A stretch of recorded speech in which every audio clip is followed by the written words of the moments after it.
friends. Welcome to my channel today. And here we are. I'm Steve, and I sing. Yeah. All right. So looks like that's going to work. I'm testing out my new channel today. My app I'm using to live stream here on YouTube. Most of you who I think it shows 35 subscribers, and we're going to start posting some short talk discussion, maybe about random things, and maybe about some Bible scripture here and there. And here we trying to get my camera situated here. So I hope you will tune in to the near future here, and keep listening to what we're talking about. We've had this channel now for 5 or 6 years. I don't forget actually how long we've had the channel. We've got 50, 60 videos. I've even had one video deleted by YouTube had to be for copyright issues with a couple of songs. So now I don't get no money from my videos. The music videos here, some of them can't be monetized, and so we have to do videos like this without any music, unless you can load up music that's not copyrighted or in the public domain, which there are a few tracks you can get. And I can see though, you see I'm losing my hair, got loose skin, and I got bulldog flaps, which I can pull back and erase 10 years for a few seconds. And you can see I got pretty red cheeks and a pretty red nose. But nevertheless, with all my physical issues, what we talk about is still good, relevant, and even the songs we're posting here and there are relevant. I have a second YouTube channel though. We may post on it as well, but right now I think we're going to post on this one just some short talks. And so, see, I've just come in from work, got on my company badge here. I'm a retail rep for merchandising. I work for Acosta Premium. Some of you out there work for Acosta as well. I bumped into some more workers today at a store. They were doing a reset. So either way, thank you for watching today. This is how I look today. It's been hot. My hair is wet with sweat too. So when my head's dry, looks like I got more hair, but nevertheless, it's a little thin up top. But anyway, leave me a comment in the comment section below. I'm gonna have to double check, make sure that it's there, and we will talk some more about relevant issues. But today, the tropical storm Bertha has hit the Gulf Coast of Florida, and while where I'm at, the last 2 days haven't been too bad. In Panama City, Destin, and Pensacola, the wind has whipped up and messed up some sea turtle nests that have been protected by conservationists, and today they're concerned about the nest there. They have to rebuild the protective area that they had it in, and see if the eggs are still viable. Sea turtles are evidently endangered, usually by people. So, anytime there's people around, other animals and living things are going to suffer because of what humans need and what they tend to do. And of course, it's still 90 degrees here. I'm looking at my thermometer over there, and I got the fan going over here. Boy, that fan feels. Where's my camera? Can't feel that wind coming this way. Yes, sir.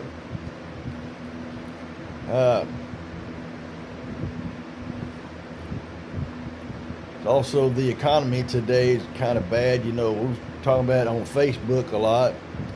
We do a live stream there. That, you know, to survive well, you got to have a good income, and cost of living has went up this year.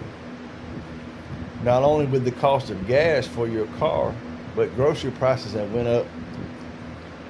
And every time you get thousands of migrants coming across the Mexican border to Texas, New Mexico, Arizona, California,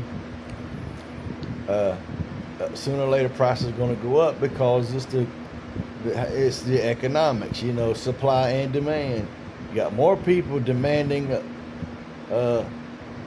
put demands on the supply, and it's not enough to go around, so prices go up to make it harder for you to get what you need, unless you're farming your food yourself. Yeah, my generation, I got grandparents and grandmas that were on the farm. They know how to grow food. They knew what to do until they got too old to do it. And you can survive if you're able to grow your own food. It will work, and you won't have to have as much money. And my father, you know, let's see, what year was that? He said he used to make, 1959, 1960, he used to make $75 a week and pay for everything. That's a house payment, telephone, car, gas, groceries, for $75. So if you add in inflation, that $400 or $500 a week you get now is equal to that $75 back then. Wow, that means your dollar is worth almost nothing in purchasing power, because you got to have so many of them. But if a dollar today was worth 100 pennies, like it used to be, a full 100 cents, wow, what would we be able to buy to pay the bill for everything? And in today's world, though, we're going to need universal income. That's UIC. Several countries in Europe already have this. They spot each citizen $500-600 a month in their bank account, which is supposed to be used to buy necessities. You know, your toilet paper, your soap, dishwashing. I guess if you need a pair of shoes, that's a necessity. Shirt, pants. And then your job, whatever you're doing for more regular income, will take care of the rest if you have something to pay for. So with all the layoffs and artificial intelligence coming, our federal government is going to have to change. And one day I believe UIC will be here in the United States, or there's going to be a big fight and fuss going on over available resources. So we need UIC. Even now, millions of people could benefit from universal income, which actually would help them get by. For a lot of people, that $500-600 from the government every month, that's not Social Security now, it's universal, everybody would get it, would actually help them get by and to make ends meet. It's amazing how that would help so many in the United States here. But I probably won't live long enough to see it, since I'm already pretty old already. I'm looking at my neck here. I didn't notice my neck be like that before, you know. Of course, we always see that. Loose skin hanging down because you've lost some. If you lose weight in your chin, you know, then your skin don't catch up and you get flabby skin, you know. But anyway, well, you have to have plastic surgery to fix all that and tighten up your neck skin here so it won't be so loose, you know. It'll look like that, so you look pretty normal just with a double chin. So that's how I used to look. Used to look like that before some bad things started happening to me. So anyway, I think we need universal income now. Our leaders have faulty thinking. I know our leadership is forcing the AI computer revolution upon us. People like me and you, we didn't ask for this. You know, we didn't start the war in other countries. Our government became the policeman of the world in 1945 when they dropped the atomic bomb, defeated Japan, and then defeated Germany and Europe, and saved the world from the Germans and the Japanese. And this is why we have military bases in other countries, because we are policing everything. And it's amazing but the cost of maintaining those military bases overseas and everywhere, trying to be the policeman of the world, has helped run up the federal deficit to 40 trillion. Even with tariffs on imported goods, which just yesterday he increased Canadian tariffs 50%. Any Canadian product is going to have a 50% tariff on it. Well, now that helps pay the bills for the United States, but it creates a issue with the Canadian government. They don't like that, of course, and they're going to find some way to retaliate against Trump's plan to take care of the deficit and reduce the $40 trillion debt. You know, there is an answer to it, just like saving Social Security. Saving Social Security shouldn't be that hard by 2032 to make it solve it, so benefits won't be reduced. But it's possible that our Congress will dilly-dally around and redirect those funds back to the military, which is where most of the funds go to anyway. They, developing robot soldiers. Trump's has deployed a few robot soldiers to the Ukraine already. Just like they're using drones to attack Russia without sending the army in. So I think that we're in for some challenging times for regular people like me and you to get by and pay our bills and make ends meet, just to have basic things. And so all of us long for simpler times, simpler days when we still had penny candy, and prices were low and inflation wasn't so bad, and we didn't have a migrant problem with foreigners pouring into our country. In my area, foreigners have bought up motels and gas stations. It's just like they just moved right in, bought these things, and got right into the economics of the area, where people and families born here would never be able to gather together the funds needed to even buy the property the motels or gas stations we're on, much less meet the state laws for maintenance and the new environmental gas stations they want these stations to have, and all the other things, labor laws and all that. It's weird how these foreigners have come in and just slip. They didn't really slip right in. I watched them come in myself. The American people like us, we're not dumb. We're not in la la land. We're right here. We know the hometown people weren't able to keep these places open, but then here comes somebody from India, Pakistan, Bangladesh, France, whatever, Japan, China. Most every town now has a Chinese restaurant, right? I'm gonna have to sneeze on you in a second. Excuse me. Every town has a Chinese restaurant with Chinese people working in it. So they're here. The Mexican restaurants. In our area, we have El Jalisco, started by Mexicans, Latinos, in every town around here, and they employ Mexican Latinos to run these restaurants and cook and do all the things. Isn't that something? So why couldn't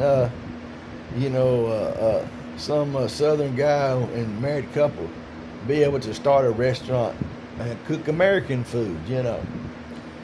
We've got pork chop places. Recently we had a steak place open up downtown. But what happened to the collard greens, turnips, rutabagas, mashed potatoes, fried chicken on the menu? Southern food, because it's a southern American-made restaurant.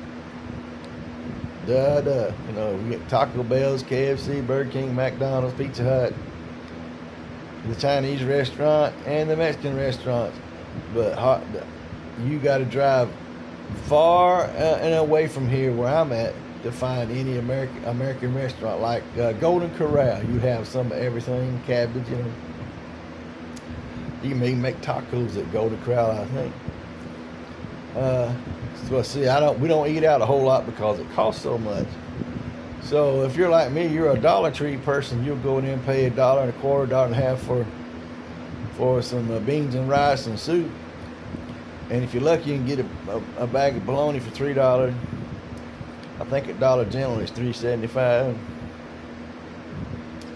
Anyway, Dollar General, Dollar Tree for most of the poor people. You go to Piggly Wiggly and Walmart groceries.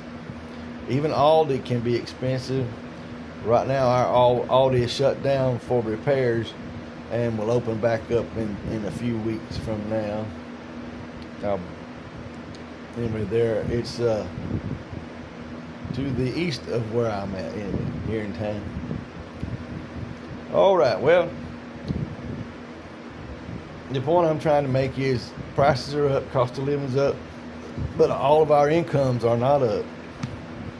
In fact, this week I need to make more hours, but I'm actually going to get less hours on my job.